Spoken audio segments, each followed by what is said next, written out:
준식파파의 팟캐스트. 안녕하세요. 준식파파입니다. 네, 오늘은 정말 중요한 얘기를 해볼까 합니다. 바로 산후우울증이죠. 산후우울증이 너무 많이 이제 알려지긴 했지만 사실 산후우울증 못지않게 산전우울증도 엄청나게 중요합니다. 그래서 오늘은 그 우울증에 대해서, 그리고 그 우울증을 옆에서 지켜보는 그 남편의 그 중요성에 대해서, 얼마나 그 남편의 역할이 중요한지, 그리고 남편들이 어떤 생각으로 옆에 있어 줘야 하고, 또 어떻게 도움이 돼야 하는지, 어떻게 생각해야 되는지까지 함께 다루는, 네, 그런 팟캐스트 에피소드가 되겠습니다. 네, 오늘 또 특별히 인스타 아이디 165.2 언더바 GO, 네, 닉네임 조조님께서 귀한 사연을 주셔가지고 사연 먼저 들어보실까요? 네, 저희 엄마는 임신했을 때 입덧 기간에 과일만 겨우 먹을 수 있었어요. 아빠는 그런 엄마에게 과일을 박스채로 늘 가져다 주는 소스윗남이었고요. 그런 아빠도 어쩔 수 없었던 사건이 있었으니 어느 날 새벽 1시 그 엄마가 이제 여보 애기가 붕어빵이 먹고 싶대요 라고 하셨고, 그래서 아빠가 이제 당장 나가서 사올 테니까 조금만 기다려요 뭐 이렇게 멋지게 말씀을 하시고, 아빠는 멋지게 이제 붕어빵 찾아보겠다고 나갔다고 합니다. 하지만 동네방네 다 뒤졌는데도 이게 붕어빵을 파는 곳을 찾을 수가 없었다고 해요. 그도 그럴 것이 이제 새벽 1시가 넘었으니까 당연히 있을 리가 없었겠죠. 네, 그래서 어쩔 수 없이 빈손으로 돌아온 아빠. 네, 그런 아빠에게 엄마는 대성통곡을 하면서 이렇게 말씀하셨대요. 정 없으면 붕어 쌈 한 코라도 사왔어야지, 이렇게 말씀하셨대요. 너무 귀엽죠. 네, 아무튼 아빠는 이렇게 당황을 하셨는데 그만큼 임산부는 그때 감정 기복이 크니까 이렇게 그러려니 하고 이해를 하셨다고 합니다. 네, 근데 나중에 출산이 다가오셨을 때 그때 갑자기 그때 못 먹었던 붕어빵 생각이 나가지고 엄마가 이제 안 잡아도 되는데 아빠 머리를 일부러 잡고 한번 흔드셨다고 하네요. 네, 너무 재밌으면서도 너무 동시에 되게 현실적이지 않나요? 그리고 너무 귀엽죠 또. 예, 붕어빵이 없으면 붕어 싸만코라도 사왔어야지 하는 그 예상치 못한 그 너무 재밌는 사연이었습니다. 이게 새벽 1시에 붕어빵을 찾아 헤매는 남편의 그 모습이 그려지시나요? 새벽 1시잖아요. 예, 새벽 1시에 네이버 지도도 없을 때니까 뭐 영업 중 이런 것도 뜨지, 정보도 알기도 힘들고 그냥 무작정 나가신 그게 사실 탁 나왔다 그 자체로 이미 너무 로맨티스트인데, 붕어빵을 결국 못 샀다라는 그 결과만 보고 붕어 싸만코라도 사왔어야지 말을 한다는 게 어떻게 보면 조금 너무한 거 아닌가? 뭐 이렇게 생각할 수도 있잖아요. 근데 이제 이 조조님의 아버지는 그러시지 않았다라는 거예요. 그게 엄청나게 저는 진짜 대단하신 분이다. 진짜 참 멋진 남편이셨다라고 생각을 합니다. 이게 오늘의 사실 핵심이었다고 생각해요. 오늘 나누고자 하는 것을. 자, 그럼 오늘은 남편을 위한 지침서를 보면서 이야기를 계속 우리 같이 얘기를 진행해 볼까 합니다. 남편을 위한 지침서가 뭐냐? 바로 제가 얼마 전에 올렸던 포스팅인데요. 90% 남편에게 필요한 지침서 산전 산후 우울증 버전. 요 포스팅을 함께 보시면서 이 팟캐스트를 들으시면 좀 더 재미있으실 것 같습니다. 네, 일단은 제가 이 포스팅, 이 인트로라고 하죠. 인트로 부분에 뭐라고 썼냐면, 증상으로 신체 변화는 호르몬이 날뛰고, 이곳저곳 아프고, 또 심한 감정 기복에 우울감이 오고, 그래서 결론이 뭐냐? 우울증은 아내의 잘못이 아니다 라고 제가 써놨어요.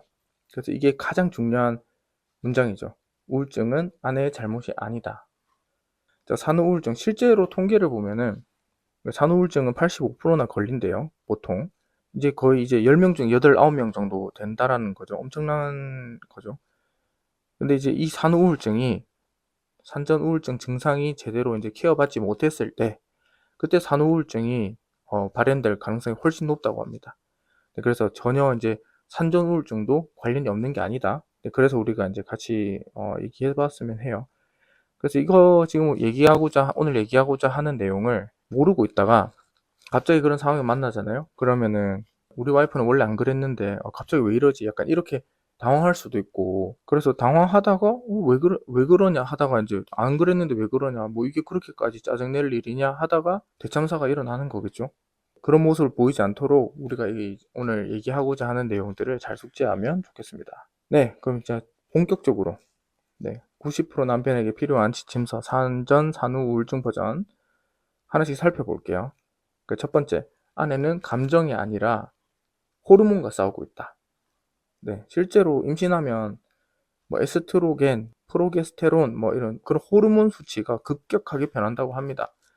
그래서 출산 후에는 또 급격히 떨어지고요. 그래서 감정 조절이 안 되는, 정확하게 말하면 감정 조절이 안 하는 게 아니고 못하는 거죠. 못하는 상황이라고 보시면 돼요. 그러니까 그게 이성적으로 이해하려고 들면 안 돼요. 논리적으로 따지면 안 되고, 이게 호르몬 때문에 그런 거니까 감정 조절을 안 하는 게 아니고 못 하는 거니까, 이거는 내가 이해를 해줘야 되겠구나 라는 생각으로 연결이 돼야 된다는 거죠.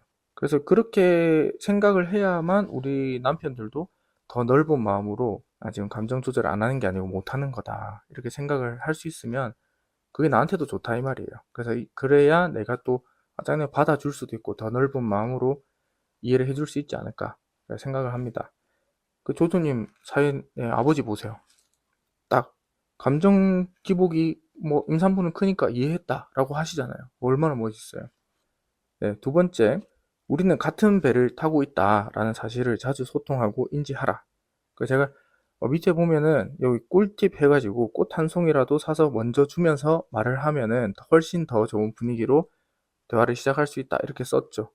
그래서 이게 진짜 중요하대요. 산모가 특히 이제 출산 후에는 고립감을 엄청 느낀대요. 근데 이 고립감이라는 게 아기를 돌보느라 사회와 단절된 느낌.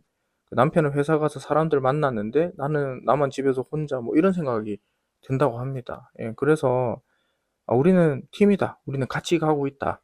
뭐 이런 거를 자주자주 확인시켜 주는 게 좋다고 해요. 그래서 꽃 한 송이, 작은 간식, 따뜻한 말 한마디 뭐 이런 것들이 별거 아닌 것 같아도 나는 혼자가 아니구나 라는 생각을 탁 주는데 그게 엄청 좋은 신호가 될 수 있다고 합니다. 그 세 번째, 상태를 평소에 살피고 병원에 가봐가 아니고 병원에 데리고 가기. 이게 진짜 중요합니다. 그러니까 지침서에 지금 산후 우울증 체크리스트라고 제가 이제 하나 이제 심어놨는데, 이게 우리 동네 어린이 병원, 우리 어린이 유튜브에서 알려주신 내용입니다. 내가 한번 읽어볼게요. 첫 번째, 재밌는 것을 보고 웃을 수가 없다. 두 번째, 기대되는 일이 없었다. 세 번째, 무언가 잘못되면 필요 이상으로 자책을 한다. 네 번째, 특별한 이유 없이 근심하고 걱정한다. 다섯 번째, 별다른 이유 없이 막연하게 두렵거나 무섭다. 여섯 번째, 일상적인 일들도 버겁게 느껴진다. 일곱 번째, 잠자는 것이 어렵다. 여덟 번째, 나는 슬프고 불행하다. 아홉 번째, 나는 너무 슬퍼서 계속 울게 된다. 열 번째, 자해하고 싶은 생각이 든다. 이렇게 있습니다. 10번 그 자해하고 싶은 생각이 든다에 해당할 경우는 즉시 상담을 받아보셔야 된다고 합니다. 포인트는 이게 남편이 이 10가지 체크리스트를 평소에 이 주변에서 관찰하고 있다가 잘 체크를 해야 된다라는 거예요. 그래서 이게 실제로 이게 우울증에 이미 걸려있는 사람은 정신이 없겠죠. 이제 우울증이라고 생각을 해서 내가 스스로 체크리스트를 이렇게 보면서 하면 좋겠으나 그럴 정신이 없겠죠. 그래서 남편이 평소에 약간 이런 것 같다라고 체크를 하다가 조금 이제 위험한 것 같으면 이제 병원을 같이 데리고 가라 뭐 이런 건데, 병원 가봐라고 하면은 산모 입장에서 나를 지금 뭐 이상한 사람 취급하나? 뭐 이렇게 생각할 수도 있잖아요. 더더욱 이제 우울증 증상이 있으면 더 그렇잖아요. 그래서 이제 그게 아니고 우리 전문가 선생님한테 한번 찾아가 볼까 해가지고 요즘 많이 힘든 것 같은데, 나도 전문가 선생님한테 어떻게 하면은 자기가 이렇게 힘들 때 어떻게 도와주면 좋을지 좀 배우고 싶기도 하고, 또 조언도 들으면 좋으니까 우리 좀 같이 가보자 이렇게 먼저 얘기를 하라는 거죠. 네, 그렇게 해서 남편이 먼저 병원 가봐 이게 아니고 병원에 실제로 데려가 줄 수 있으면 정말 좋을 것 같습니다. 네, 잘 기억해 주면 좋겠네요. 네, 네 번째. 이것은 누군가의 부족함이 아니라 부모가 되는 과정일 뿐임을 알려주기. 네, 그러니까 이게 말 그대로 지속적이지 않을 거야 다. 이거 계속 이렇게만 살지 않을 거다. 이게 별거 아닌 것 같아도 사람이 종종 뭐 이게 우울증이 없어도 자주 속는 개념이긴 하잖아요. 내가 괴로우면 그 괴로움이 안 끝날 것 같은 착각에 빠질 수가 있는데 이 우울증에 걸리면 더 그게 심하겠죠. 네, 그래서 이게 말 그대로 과정이니까 과정이라는 건 지나간단 말이죠. 예, 그래서 언젠간 지나간다라는 사실을 자주 알려주고 기억을 하자. 그래서 이게 산후우울증을 겪는 엄마들이 나는 엄마 자격이 없어. 뭐 나는 왜 이렇게 못하지? 이런 생각을 많이 할 수 있대요. 그래서 이게 특히 SNS를 이게 소셜미디어를 많이 보면 특히 그렇잖아요. 뭐 엄마인데 뭐 잘 나가는 엄마도 엄청 많잖아요. 뭐 나는 뭐 새아이 엄마인데 몸매가 이렇게 좋고 뭐 돈을 이렇게 잘 벌고 뭐 좋은 거 너무 많이 하고 비교 너무 많이 당하고 이럴 수 있거든요. 산전산후우울증 걸려서 괴로워하고 힘든데 그걸 소셜미디어에 올려서 자랑하는 사람이 어디 있어요? 거의 없잖아요. 찾기 힘들잖아요. 그러니까 이게 또 상대적으로 이게 내 잘못이다. 이 사람들은 이렇게 뭐 같이 똑같이 애를 낳았는데도 이렇게 잘 하는데 나는 왜 이렇게 못할까 하면서 막 자책을 하고 그러기 쉽다 이거죠. 그래서 그렇기 때문에 그거 아니다. 이건 너의 잘못도 아니고 그 누구의 잘못도 아니고 이건 과정이다. 이런 거를 남편이 스스로 옆에서 자주 말해주고 이게 참 중요하다고 합니다. 그리고 우리는 잘 해내고 있다. 그래서 이 또한 지나가리라. 이 또한 진짜 지나간다. 다 힘들다고 하더라. 지금 괜찮아 보일 뿐이지 다 지나가서 그렇다. 이런 미래지향적인 말 중요합니다. 네, 다섯 번째, 우울증 증상이 보이면 쉬어라고 그냥 말하는 게 그냥 막연하게 쉬어라고 말하는 게 아니고 그 쉴 수 있는 환경을 만들어 주는 거 그게 참 중요하다고 합니다. 이게 정말 현실적인 포인트예요. 그러니까 예시로 남편이 요리를 하면서 이게 제가 이 그림을 이렇게 그려놨거든요. 포스팅에. 그래서 나가서 친구랑 커피라도 한 잔 하고 와요. 오늘 저녁은 내가 해놓을게요. 라고 하는 이제 멘트를 제가 이렇게 써놨는데 요지는 이게 말로만 쉬라고 하지 말고 그 아내 대신에 할 수 있는 일이 있나? 그러니까 하나라도 더 찾아보자 이런 말이죠. 네, 그렇게 해가지고 찾아놓으면은 내가 그걸 대신함으로써 좀 더 쉴 수 있는 환경을 구체적으로 만들어주게 되잖아요. 그냥 막연하게 그냥 쉬다가 온나 뭐 이렇게 말하는 것보다 훨씬 더 현실적이고 힘이 되겠죠. 그냥 쉬어라고만 하면은 엄마들은 쉴 수가 없대요. 엄마들은 아빠들보다 그 고민, 생각의 깊이가 차원이 다르다고 합니다. 엄마들은 그냥 쉬어라고 하면은 뭐 애가 울면 어떡하지? 부터 해가지고 밥은 누가 하지? 빨래는 뭐 이런 생각이 막 연이어서 막 나온대요, 계속. 그러니까 이제 그거를 그 정도의 경지를 우리가 남편들이 모두 따라가진 못해도 그래도 흉내라도 내가지고 현실적으로 쉴 수 있게끔 안심해도 되게끔 하자. 뭐 이런 거죠. 바라건대 이렇게 말할 수 있으면 제일 좋겠죠.